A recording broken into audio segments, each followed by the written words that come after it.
வணக்கம். நாடாளுமன்ற தேர்தல் முடிவுகள் வெளியாகி இருக்கிறது. நாம் தமிழர் கட்சி ஒட்டுமொத்தமாக தமிழ்நாடு, புதுச்சேரின்னு போட்டியிட்ட 40 தொகுதிகளையும் சேர்த்து 35,60,485 வாக்குகளை பெற்றிருக்கிறது.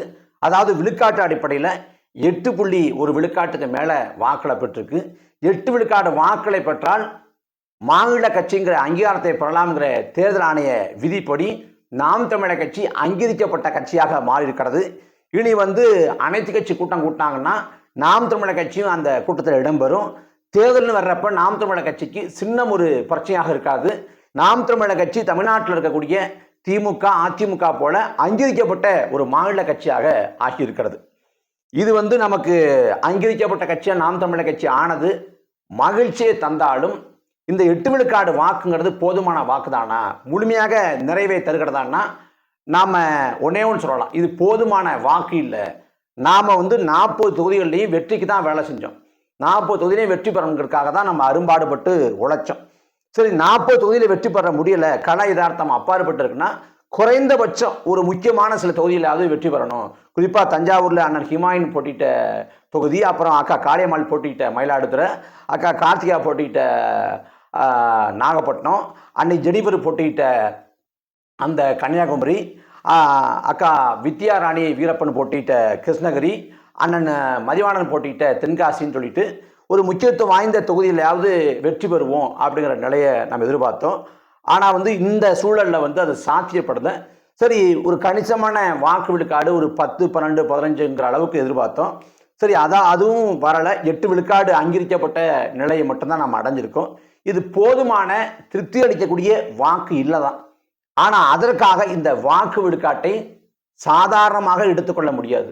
நாம் தமிழர் கட்சியை சேர்ந்த உறவுகள், நாம் தமிழர் கட்சியை ஆதரிக்கக்கூடிய உறவுகள், நாம் தமிழர் கட்சிக்கு வாக்கு செலுத்திய உறவுகள், இவங்களுக்கு இந்த வாக்கு விழுக்காடுங்கிறது ரொம்ப குறைவாக சொற்பமாக படலாம். ஆனால் பொது சமூகத்தின் பார்வையில், பொதுவான ஆட்களின் பார்வையில், மற்ற கட்சிக்காரங்க பார்வையில் இந்த வாக்கு விழுக்காடுங்கிறது மிகப்பெரிய ஒரு மிரட்சியையும் மிகப்பெரிய ஒரு திகைப்பையும் ஏற்படுத்தியிருக்கு.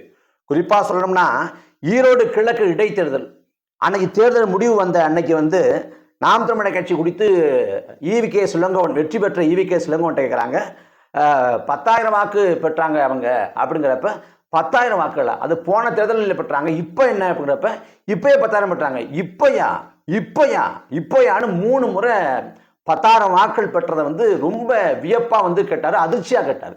ஏன் கேட்டார்னா ஈரோடு கிழக்கில் அவ்வளவு பணம் வேலை செஞ்சது, பணம் கொடுத்து பரிசு பொருள் கொடுத்து அதிகார முறையீடு செஞ்சு மக்களை அடைச்சி வச்சு அந்த களத்துலையும் 10,000 தூய தமிழர்கள் வாக்குக்கு காசை வாங்காமல், காசை வாங்காமல் விலை போகாமல் உண்மைக்கு நேர்மைக்குமா ஓட்டு போட்டிருக்காங்கிறது அது திகைப்பை ஏற்படுத்துச்சு. அதே போல இந்த விழுக்காடு வாக்குங்கிறது ஒரு அபரிமிதமான வாக்கு. இன்னைக்கு தேர்தல் அமைப்பு முறைக்குள்ள ஒரு தொகுதியில் அதிகபட்சமாக 90 லட்சம் ஒரு பாராளுமன்ற வேட்பாளர் செலவு பண்ணலாம். ஒரு பாராளுமன்ற வேட்பாளர் ஒரு தொகுதிக்கு, ஒரு பாராளுமன்ற தொகுதிக்கு 90 லட்சம் செலவு பண்ணலாம்ங்கிறது விதி. ஆனால் இங்கே திமுகவோ, அதிமுகவோ, காங்கிரஸோ, பாஜகவோ 90 லட்சம் தான் செலவு பண்ணாங்களான்னா நிச்சயமா இல்லை. எல்லாம் 10 கோடி, 15 கோடி, 20 கோடியை கொட்டி இறைச்சி தான் இந்த தேர்தல் காலத்தை அவங்க எதிர்கொண்டாங்க. குறிப்பாக சொல்லணும்னா 20 கோடி பணம் இருந்தால் தான் உனக்கு எம்பி சீட்டுங்கிறது தான் இந்த தேர்தல் காலத்தில் இருந்த யதார்த்த நிலைமை. ஆனால் நாம் தமிழர் கட்சியை சேர்ந்த வேட்பாளர்கள் 20 லட்சம் கூட செலவு பண்ணியிருக்க மாட்டாங்க. ரொம்ப அரிதாக இருக்கும். 90 லட்சம்ங்கிற இலக்கம்லாம் யாருமே எட்டலை. 90 லட்சம்லாம் யாருமே செலவு பண்ண வாய்ப்பே கிடையாது. அப்படி பணம் இல்லாதப்ப மக்கள்கிட்ட கையேந்தி மக்கள் கொடுத்த நிதி பங்களிப்பை கொண்டு அதில் சுவரட்டி அடித்து, துண்டறிக்கை அடித்து, அதில் திருமணி கூட்டம் போட்டு, பொதுக்கூட்டம் போட்டு, பரப்புரை செஞ்சு பயணம் போய் இப்படி மக்களின் பங்களிப்போடு ஒரு அரசியல் வேலையை எடுத்து அதன் மூலமாக நாம் தமிழர் கட்சி இந்த வாக்கு விழுக்காட்டை நாம் பெற்றிருக்கோம். இன்னும் சொல்ல போனால் 2016, 19, 21 இந்த தேர்தல் களங்களில் நம்ம பொது தேர்தலில் போட்டி போட்டாலும் இந்த தேர்தலில் வராத நெருக்கடி இந்த தேர்தலில் வந்துச்சு. என்னன்னா இந்த முறை சின்னம் ஒரு பெரிய சிக்கலாக இருந்தது. 2016 இரட்டை மெழுகுவர்த்தியில் போட்டி போட்டோம். 2019 விவசாய சின்னம் கிடைச்சப்பட்டுச்சு. 2021 விவசாய சின்னம், அப்புறம் ஈரோடு கிழக்கு இடைத்தேர்தல், உள்ளாட்சி தேர்தல் எல்லாத்துலேயும் விவசாய சின்னத்தை நின்னோம். இந்த தேர்தலையும் விவசாய சின்னம் கிடைச்சிரும்னு எதிர்பார்த்திருந்த வேளையில தேர்தல் நெருக்கத்துல வந்து விவசாய சின்னம் திட்டமிட்டு பறிக்கப்பட்டு இன்னொரு மாநில கட்சிக்கு கொடுக்கப்பட்டு அந்த மாநில கட்சி தமிழ்நாட்டில் வந்து போட்டி போடதான் சொல்றான். நாம் தமிழர் கட்சி எந்த சின்னம்ங்கிற குழப்ப நிலை இருக்கு. அப்ப மாற்று சின்னமாக நம்ம கேட்கிற சின்னம் பூரா நம்ம தீப்பெட்டியை கேட்டா இன்னொரு கட்சி கொடுக்குறான், நாம வந்து தானி ஆட்டோவை கேட்டா இன்னொரு சின்னத்துக்கு இன்னொரு கட்சி கொடுக்குறான். இப்படி சின்னத்தை பறிச்சு கொடுத்துக்கிட்டே இருக்கான். அப்ப எந்த சின்னம் தெரியாம நாம் தமிழர் கட்சி அந்த சமயத்துல வந்து ரொம்ப சிக்கல்ல இருந்துச்சு. அந்த சமயத்துல வீதி பரப்புற தென்னை பரப்புற எல்லா பரப்பையும் தொடங்கிட்டாங்க, பொதுக்கூட்டங்கள் போட தொடங்கிட்டாங்க. இன்னும் சொல்ல போனால் அண்ணன் சீமானவர்கள் 40 வேட்பாளர்களையும் அறிமுகப்படுத்துற மேடையில என்ன சின்னம்னே தெரியாம தான் நம்ம வேட்பாளர் அறிமுகப்படுத்தணும். அப்படி சின்னம் ஒரு பெரிய சிக்கலா இருந்துச்சு. சின்னம் வந்து பெரிய சிக்கலா இருந்துச்சு. கடைசியா ஒரு 20 நாட்களுக்குள்ள சின்னம் தெரிவிக்கப்பட்டு அதை எல்லாருக்கும் கொண்டு போய் சேர்த்தது நாம் தமிழர் கட்சி. அதே போல தேர்தல் நெருக்கத்துல 2 மாதத்துக்கு முன்பாக நாம் தமிழர் கட்சியோட நிர்வாகிகள் வீட்டில் வந்து NIA தேசிய புலனாய்வு முகாமை சோதனை, அப்புறம் விசாரணை, இப்படி நெருக்கடி அடக்குமுறை ஒடுக்குமுறைன்னு இதுவரை நாம் சந்தித்த தேர்தல் களத்தை காட்டிலும் இந்த தேர்தல் களம் புதுமையாக இருந்தது. அப்ப எல்லாரும் என்ன சொன்னாங்க, கடந்த முறை 2021 நீங்க 7 விழுக்காடு அளவுக்கு வாக்குகளை பெற்றீங்க, சட்டமன்ற தேர்தல் கடத்தினால 7 விழுக்காடு அளவுக்கு வாக்கு போட்டாங்க, இது வரக்கூடியது பாராளுமன்ற தேர்தல் களம், இது மோடியா ராகுலான்னு இருக்கும், நீங்க மோடியை ஆதரிக்க மாட்டீங்க, ராகுலையும் ஆதரிக்க மாட்டீங்க, அப்ப உங்களுக்கு எப்படி ஓட்டு போடுவான்? அப்ப 7 விழுக்காடுங்கிறத நீங்க பெற்றாலே ரொம்ப பெரிய விஷயம், அதுக்கு வாய்ப்பே இல்லை அப்படின்னு நினைச்சாங்க. ஆனா இந்த பாராளுமன்ற தேர்தல் களத்துல நாம் தமிழர் கட்சி பிரதமர் வேட்பாளர் யாருன்னு சொல்லல. நாம் தமிழர் கட்சி பிரதமர் வேட்பாளர் சொன்ன கட்சியோடு கூட்டணி வைக்கல, பிற மாநிலங்கள்ல போட்டி போடல, பிற மாநில கட்சியோட உறவுல இல்லை, தமிழ்நாட்டில் தனிச்சு போட்டி போடுது. பணபலம் இல்லை, செலவு பண்ண பணபலம் இல்லை, அதிகார பணம் இல்லை, நம்ம மத்தியிலேயோ மாநிலத்திலேயோ அதிகாரத்தை இல்லை, அப்புறம் நமக்கு ஊடக வெளிச்சம் இல்லை. தேர்தலில் நாம் தமிழர் கட்சி போட்டி போற செய்தியவே புதிய தலைமுறை போன்ற ஊடகங்கள் மூடி மறைத்து மும்முனை போட்டி அப்படின்னு போட்டுச்சு. அப்படி இருட்டடிப்பு செய்யப்பட்ட காலத்துல பண வலிமை இல்லாம, அதிகார பின்புலம் இல்லாம, ஊடக வலிமை இல்லாம இந்த களத்துல தேர்தலை எதிர்கொண்டது நாம் தமிழர் கட்சி. படிச்ச பட்டதாரிகளை, மருத்துவர்களை, ஆசிரியர் பெருமக்களை, விவசாயிகளை, இந்த மண் மீது மக்கள் மீது பற்றுக்கொண்ட அளப்பரிய ஆளுமைகளை எல்லாம் வேட்பாளர்களாக கண்டெடுத்து அண்ணன் சீமானவர்கள் வந்து நிறுத்தினாங்க. இதுல தமிழ்நாடு முழுக்க பரப்புரைக்கு போய் நம்மளுடைய மாற்று அரசியல் முழக்கத்தம் வச்சு நாம் தமிழர் கட்சி 8 விழுக்காடு வாக்களை பெற்றிருக்கிறது. இது அளப்பரிய ஒரு அசாத்தியமான ஒன்று. நான் திரும்ப பல இடங்களில் பதிவு பண்ணியிருக்கேன். நாம் தமிழர் கட்சி வந்து இங்க இருக்கக்கூடிய தேர்தல் அரசியல் இலக்கணத்துக்கு மாறாக வளர்ந்து வருது. அது என்ன தேர்தல் அரசியல் இலக்கணம்? ஒரு தேர்தல் காலத்துல வந்து வெல்லக்கூடிய கட்சி தான் செல்வாக்கு பெறும். தோத்து போன ஒரு கட்சி செல்வாக்கு பெறாது, வளராது. ஒரு கட்சி தோத்து போச்சுன்னா வளராது. ஆனா நாம் தமிழர் கட்சி அந்த இலக்கணத்துக்கு மாறாக வெற்றி பெறாத போதும் வளர்ந்து கொண்டிருக்கிறது. 2010 நாம் தமிழர் கட்சி தொடங்கப்படுது, 2011 சட்டமன்ற தேர்தல் வருது, அல்ல அரசியல் நிலைப்பாடு எடுத்தமே ஒழிய நம்ம போட்டி போடுறது. 2014 பார்லிமெண்ட் தேர்தல் வருது, அதுலயும் ஒரு நிலைப்பாடு எடுத்தமே ஒழிய பரப்புரை செஞ்ச நாம் போட்டி போடல. கட்சி தொடங்கி 6 ஆண்டு கழிச்சு 2016 தான் முதல் முறையாக தனிச்சு போட்டிட்டோம். அப்படி தனிச்சு போட்டிட்டு 1.1 விழுக்காடு வாக்களை பெறோம். அதுக்கு பிறகு பார்லிமெண்ட் தேர்தல், அதுல 4 மடங்கு வாக்கை பெற்று 4 விழுக்காடு அளவுக்கு வாக்களை பெறோம். அதுக்கு பிறகு 2021 7 விழுக்காடு வாக்கு, இப்ப 8 விழுக்காடுக்கு மேல வாக்கு. அப்ப நாம் தமிழர் கட்சியை பார்த்தா 2016, 2019, 2021 இந்த தேர்தல் களங்கள்ல சட்டமன்ற உறுப்பினரையோ பார்லிமெண்ட் உறுப்பினரையோ நாம் தமிழர் கட்சி பெறல.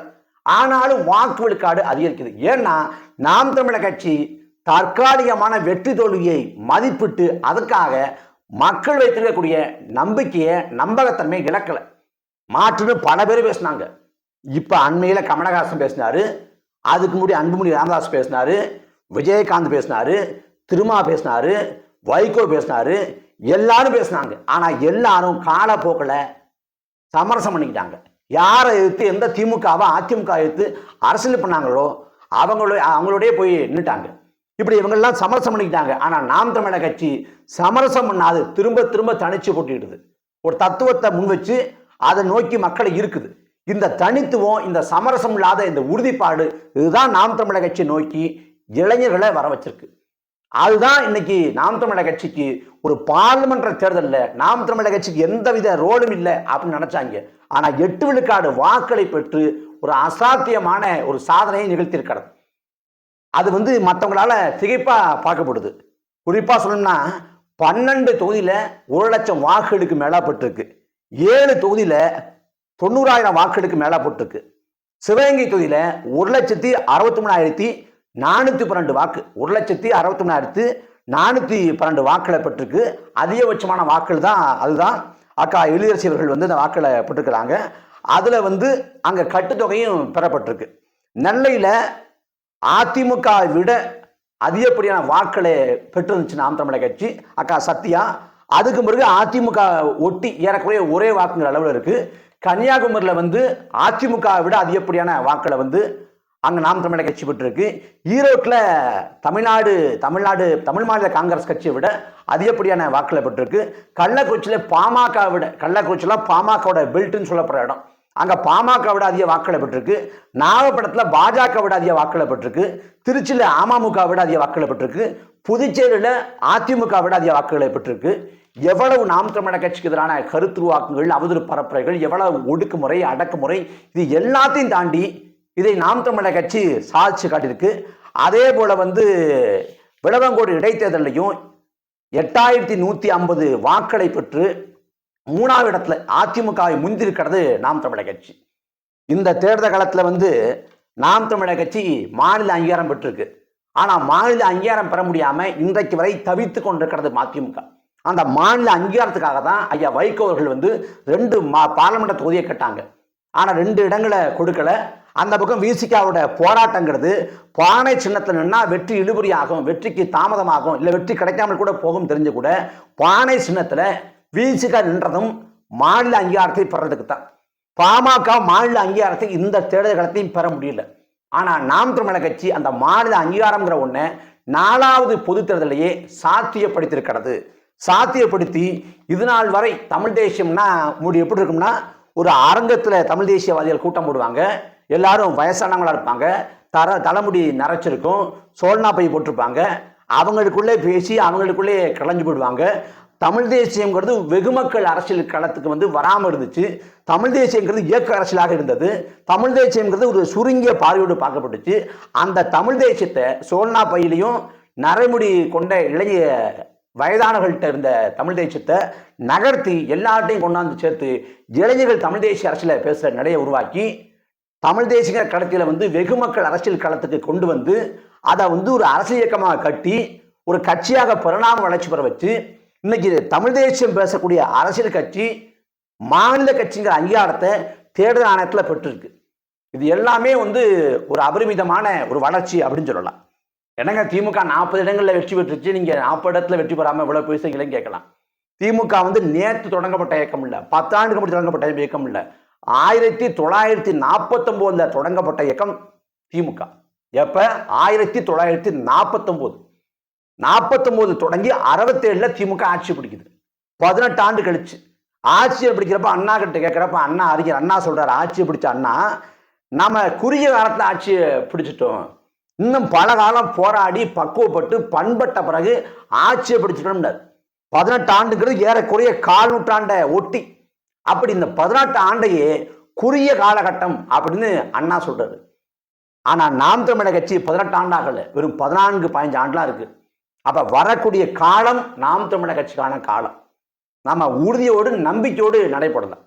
2026 சட்டமன்ற தேர்தல் வரப்போகுது. இந்த சட்டமன்ற தேர்தல் களங்கிறது முழுக்க நாம் தமிழர் கட்சிக்கான களம்.